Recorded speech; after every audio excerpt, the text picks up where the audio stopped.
Warum riecht es hier nach Vanillekerzen? Oh, das ist mein neuer Raumduft. Raumduft? Ich dachte, wir mögen Lavendel.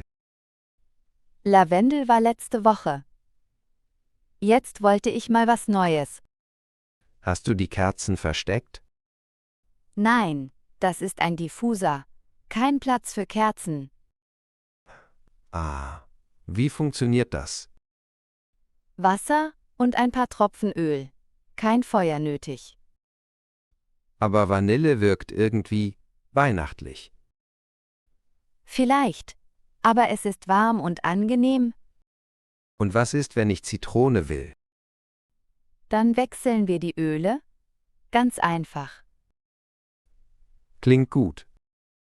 Was ist dein Lieblingsduft? Ich glaube, Zimt wäre mal interessant. Zimt? Das könnte spannend werden. Und du? Welcher Duft ist dein Favorit?